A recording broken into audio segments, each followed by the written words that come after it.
नमस्कार टिटुन डुडुन किचन ने आपण समस्त को अनेक अनेक स्वागत। आज मु आपणक पई नहीं आसी मिक्स भेज रो रेसिपी जहाँ खाइबा को बहुत टेस्ट लगी थाए।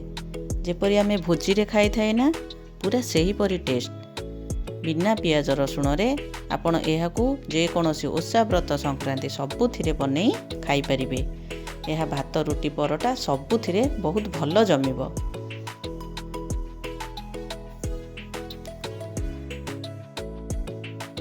तेबे चलतु आज रेसिपी मु किपरि बनैछि ताहा देखि नबा एवं मो चैनल ले नुआ थिले प्लीज मो चैनल को लाइक शेयर सब्सक्राइब करने को जम्मारू भूलिबेनी। एही मिक्स वेज बनैबा पई कोन कोन सब मु परिबा नैछि चलतु देखि नबा। एथि पई मु किछि कखारु को एही परि बड़ बड़ साइज रो काटि नैछि एवं एहा सहित मु नै जाइछि किछि फूलकोबी। सबु परिबा गुडी को एही परि बड़ बड़ साइज रे काटि नेबे। दुईटी मीडियम साइज रो आलू को मु चोपा छड़े एही परि काटि नैछि। गोटे गाजर को एही परि काटि नैछि बड़ बड़ करी एवं बीन्स को मध्य एही परि बड़ बड़ करी काटि नैछि। या सहित नै जाइछि पोटल रो मध्य एही परि बड़ बड़ करी काटिछि एवं नै जाइछि किछि कैप्सिकम। एहा सहित मु नै जाइछि गोटे कंचा कदली को काटि एही परि हळदी पानी रे पकेइ नैछि जहा द्वारा एहा कळा पड़िबनी एवं किछि 250 ग्राम रो पनीर को मु एठी एही परि स्क्वायर साइज रो काटि नैछि एवं एहा सहित किछि छोले को मु आधा घंटा पानी रे भिजेई प्रेशर कुकर रे 2टी सीटी दे एहा को सिझेई रखिछि। एबे चलंतु गोटे करेई रे तेल को भल भाव रे गरम करी मु पनीर गुडी को हल्का फ्राई करि नेउछि। पनीर को हल्का फ्राई करिवे याकू बेसी अधिक फ्राई कले एहा भल लागिबो नाही। देखंतु पनीर एठी हल्का फ्राई हमर हो जाइछि। एबे एगुडी को सब आमे बाहर करि नबा। पनीर गुडी को बाहर करि नै मु किछि गरम पानी नहीं ए पनीर गुडी को सेथिरे पकेई दउछि। एही परि करिबा द्वारा पनीर गुडी को आउ टाण हेबो नाही। किछि लोकंकर कंप्लेन थाए जे पनीर फ्राई कला परे एगुडी को टाण हो जाउछि। थरे एही परि करंतु देखिबे पनीर गुडी को केबे भी टाण हेबो नाही। एवं सेम करेई रे काटी रखिथिबा कोबी को मु एही परि हल्का फ्राई करि नउछि। परिबा सब को हल्का फ्राई करिवे। बेसी फ्राई कले एगुडी को भल भाव रे फ्राई रे ही सिझी जिवो एवं तरकारी खाइबा को भल लागिबो नाही। कोबी मध्य मु एठी 50% फ्राई करि नउछि। एबे कोबी गुडी को सब आमे बाहर करि नबा। एही परि सबु परिबा गुडी को आमे अल्प अल्प करी फ्राई करि नबा। एबे आलू गुडी को मध्य मु एही परि फ्राई करि नउछि।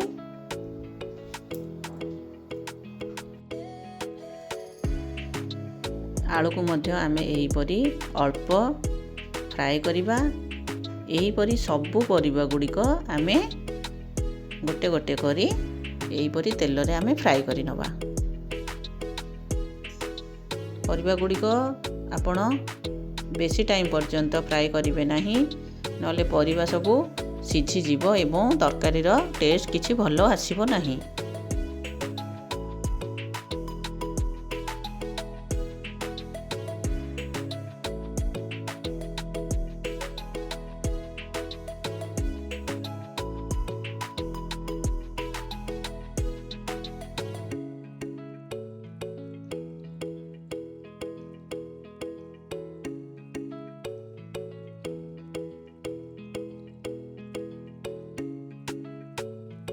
एबे कखारु को मध्य आमे सेही परि अल्प करी फ्राई करि नबा। मिक्स वेज रे परिबा आपण हल्का फ्राई करि नेबे। बहुत आकु फ्राई करिवे नाही कि कंचा डायरेक्ट कंचा परिबा नेबे नाही नले तरकारी रो स्वाद किछि भी भलो आसीबो नाही।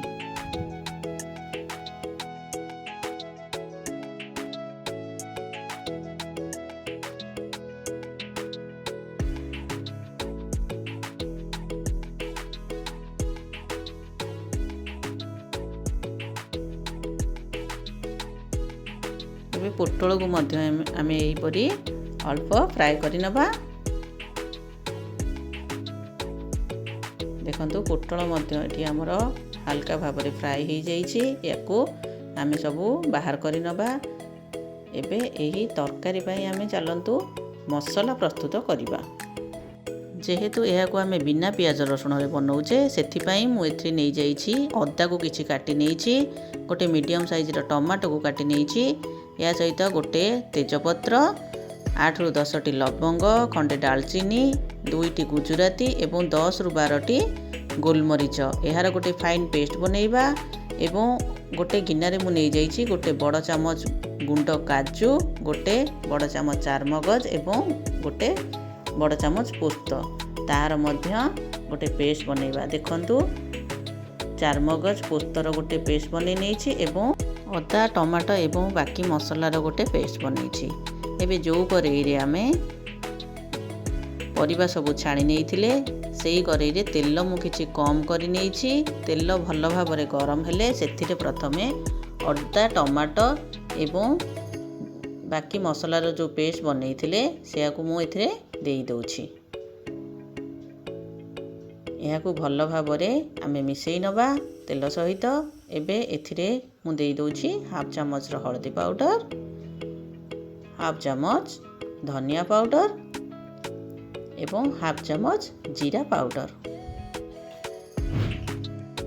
ये सबू को एबे आमे भल भाव में मिसई नबा एवं यह को गोटे मिनिट पर्यंत एहीपरि भल भाव में कषिबा एवं कभर करि नबा यह को गोटे मिनिट पर्यंत।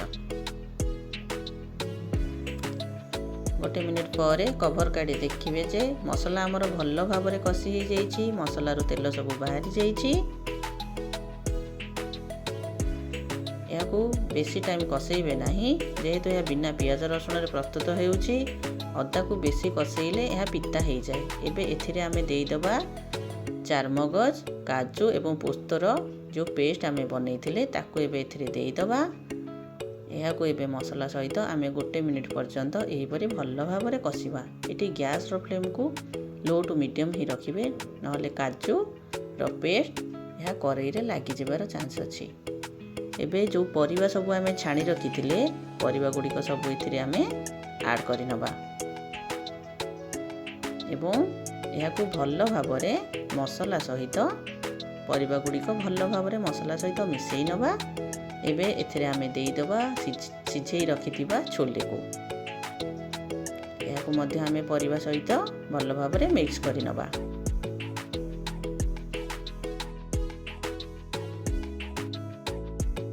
एबे ए सबू को आमे गोटे रु 2 मिनिट पर्यंत कभर करि नबा। 2 मिनिट पर देखिबे जे परिबा मसला सब भल भाव में मिसी जाइछि।